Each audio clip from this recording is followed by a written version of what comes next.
Okay, thanks. Yeah, so my name is Trevor David. I'm a postdoc at the CCA at the Flatiron Institute in New York. And I've been asked to talk about observations of young planets at different evolutionary stages.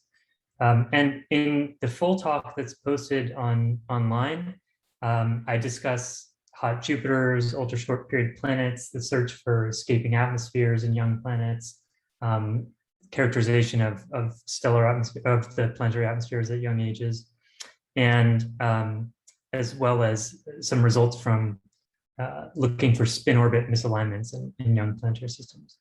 But for this condensed talk, I'll really focus on what I'm most concerned with is the size evolution of exoplanets, and we find that from transit surveys. And to also encompass this part of the title, different evolutionary stages, I'll stretch what we mean by young planets. To provide motivation, I think these figures, which are shown in many exoplanet talks, really provide the best motivation. So these figures show the distribution of planets in the mass separation and radius separation planes. And a number of different things go into determining how points occupy these diagrams. And one of those is observational biases. We've heard about that from different speakers already. And then the other two main things are the points are distributed in these diagrams as a result of formation mechanisms, everything that occurs before the disk disperses, and then subsequent evolution, everything that occurs after the disk disperses. And so I'll really focus on everything afterwards. And this talk will focus on super Earths and mini Neptunes. These are close-in, low-mass planets found primarily through the transit method. And they are the most intrinsically common type of planet that we know of today. So they occur around about half of all sun-like stars. And so I think Andrew Mann discussed this in his talk, but one method for looking for the evolution or trying to pin down the evolution of planets is by looking for planets in coeval stellar populations. So you look for planets around stars that are known to be young, and then you know their ages really well. And then you try to trace some average or statistical planet property as a function of age. But another method is to just search all stars for planets, then determine their ages after the fact. And that's another method that people are pushing on. And each one of these is, I think, important for piecing together the most complete picture of planet evolution. And each has their own pros and cons. In the cluster method, there are only so many young stars near the sun that you can search, but you'll have more secure ages. So you have more secure ages at the expense of smaller samples. And inversely, for the age dating planet host stars, you have larger samples, but at the expense of less secure ages, more generally. Now, these animations are meant to show you in one slide sort of the challenges that we deal with in transits and radial velocities, and also sort of unexpected gains that you get from looking at young planets. So on the left, we have an old photometrically quiet star that's slowly rotating. And the planet is transiting in front of the star. And you see that there actually is a little bit of a slope in the light curve outside of transit, but it's so small compared to the transit. So the transit is really dominating the photometric signal. And then the radial velocity curve is dominated by the Doppler motion due to the planet. And as the planet goes in front of the star, you get this Rossiter-McLaughlin anomaly. And it's a little small perturbation. And so this would be a typical sub-Neptune. So that the mass of this planet and size of it are typical for a sub-Neptune around a sun-like star. But at younger ages, the stars are more rapidly rotating. You have many more spots with higher contrast on the surface.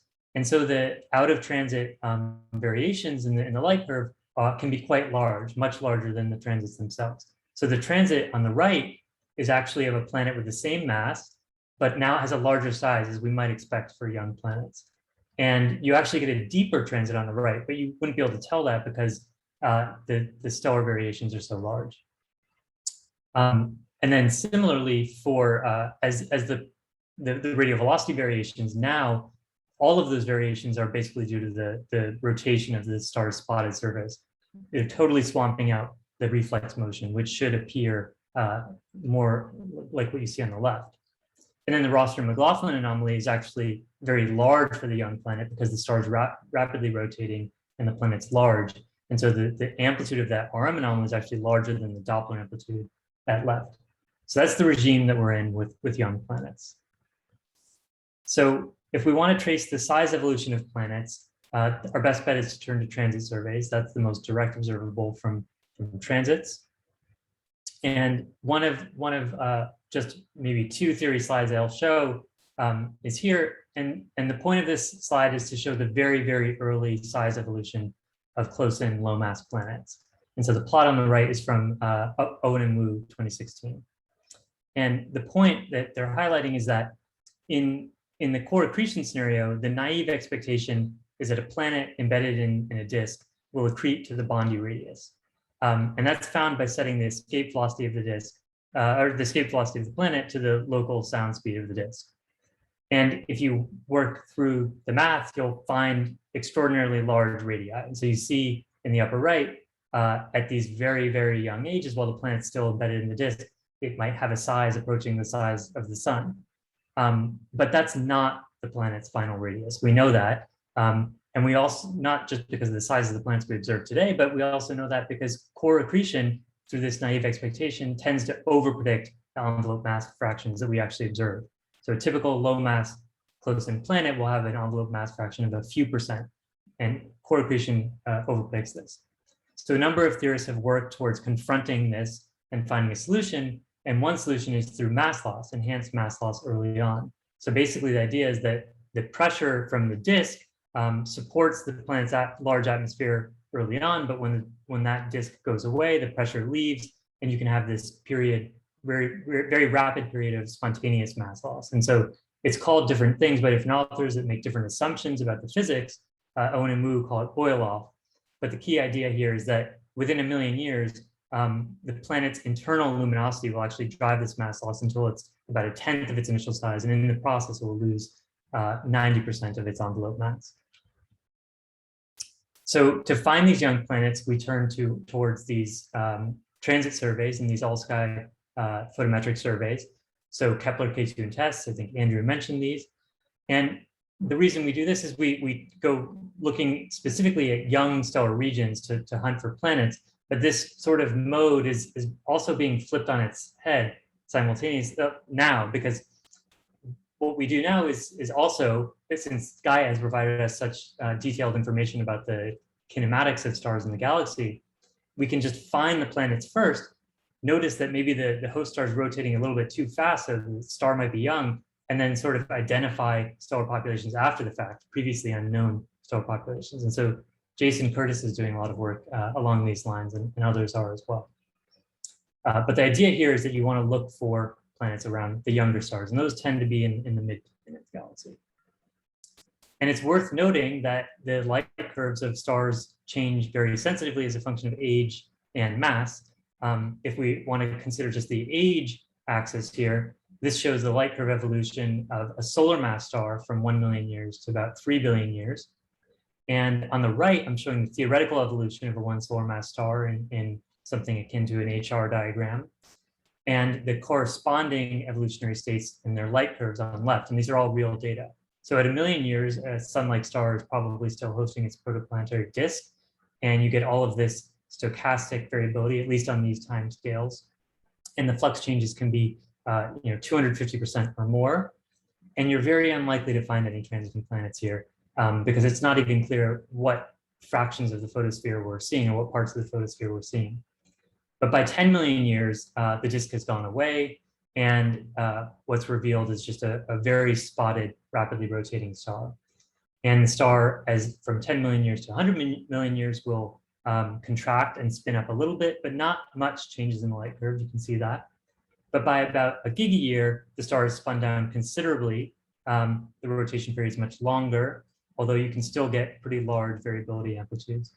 And then by about 3 billion years, the star is spun down even more, but more importantly, those photometric variations have become much, much smaller. And so it's much easier to search for transits around these older, more slowly rotating stars. So what have we actually learned from the transit surveys of young stellar regions so far? This plot shows the period radius diagram for all known exoplanets. But this provides a little bit of a biased view. So the shaded contours here represent sort of the density of planets in those regions. And this presents a bit of a biased view because there were so many all-sky surveys looking for hot Jupiters early on in the field of exoplanets. So if we just restrict ourselves only to those planets found with the Kepler mission, we see a much less biased view. And the point to note here is that all of the youngest planets, those which are shown in the orange squares, appear to be larger than Neptune, almost all of them, larger than Neptune, but smaller than Jupiter. And they reside in these regions of this diagram, which are very sparsely populated.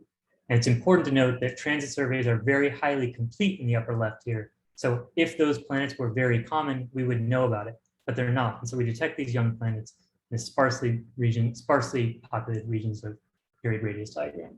So perhaps they're inflated. And another way to look at this diagram is to just look at planet size as a function of age. So collapsing all the planets on the period axis. And now here we get a similar picture, which shows a declining planet size as a function of age. But we also don't know how completeness changes as a function of age. And I touched upon that in the panel discussion. And so people are working on mapping out that completeness. And it could be that maybe there are plenty of small planets around the younger stars. We just haven't found them yet.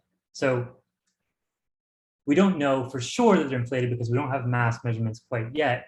But I'll talk about a case study in which I think can provide a pretty compelling argument that they are inflated. And that system is the star V1298 Tau, and it hosts 4 transiting planets, all inside of half an AU.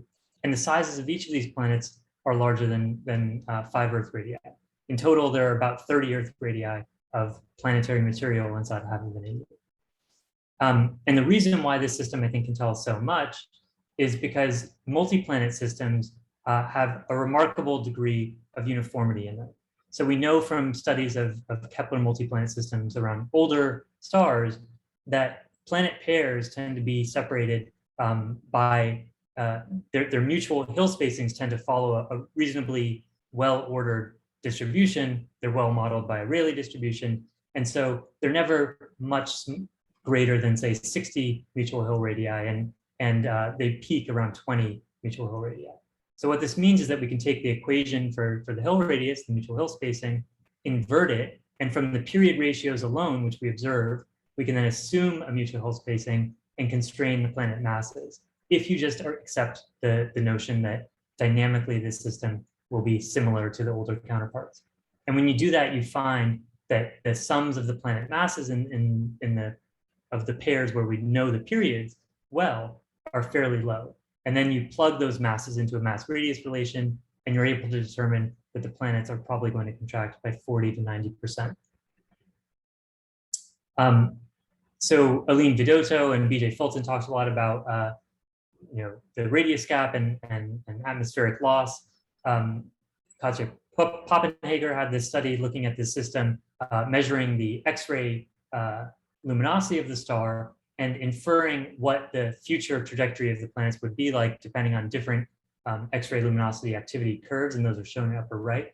And the point is that the X-ray evolution of a solar mass star is uncertain at the order of magnitude level. And so these different X-ray luminosity curves combined with the large uncertainties in the planet masses means that we don't actually know whether these planets are going to contract to be sub-Neptunes or super-Earths, but if we were to measure the masses, we would then be able to tell with greater confidence. So here, I'll try to go over this very quickly. I know that these mechanisms were talked about in BJ's talk. So for forming the radius gap, there are a few different ideas. The idea in the upper left, the gas pore formation scenario, is really a formation mechanism. So the radius gap is imprinted at birth, and all that matters is whether a planet gathers up enough mass to hold on to its atmosphere by the time the disk disperses. The other 3 methods, other 3 theories here are all just different flavors of atmospheric loss. And so the key point is that they operate on different timescales, and so they make somewhat different predictions for the evolution, long-term evolution of planet sizes. And so that's shown in these plots, which show planet size evolution as a function of age. And the key is that the radius gap emerges on gigayear timescales in both these photoevaporation and core-powered mass loss theories. They also predict a wider radius gap at earlier times. And the super Earth population fills in from the bottom up because it's the smallest, lowest mass planets that are sort of eroded first. And so the relative fraction of super Earths increases with time. And I'll just breeze through these slides. It appears that we are seeing signs that might be the case, that the size evolution or the size distribution of planets is evolving on gigayear timescales. We can't yet say whether that means it's core-powered mass loss or photoevaporation, because as I just showed, they both kind of make similar predictions, but at least we're learning more about the timescales over which at least some planets might lose their mass. And we're also seeing perhaps some evolution in the exoplanet radius gap, and we can see that when we age date stars using a method called gyrochronology, where we take the star's spin and convert that into an age or an empirical age ranking. And so this is just showing that, again, the size distribution seems to be changing over these longer timescales. So I'll just leave this summary slide. The 3 points I sort of discussed are highlighted by that box. And if you want to hear about the other issues in these points, you can go to the talk online. Thank you, Trevor, for the great talk. I'm looking at the Q&A window. Seems like there's no question yet, so I will ask a question. So you said rocky planets at younger ages seem to be missing, and you also said that that could also imply us about the timescale of the planetary evolution. But how much of it could be due to observational biases, that we're not simply finding planets at around those ages? Yeah, so we don't believe that it's observational biases, because the studies highlighted here both try to account for that in some crude way. And then over here, it's really not that the smallest planets are missing, it's that the largest super Earths are missing. And so that would be somewhat of a weird bias if you were detecting the smaller planets, but not the largest planets, which are rocky. So it's certainly true that right now we could definitely afford better statistics. Like that could be the case, that maybe we just haven't probed enough young stars to find those large rocky planets. But at this point, it's looking like there may be some evolution of the radius gap.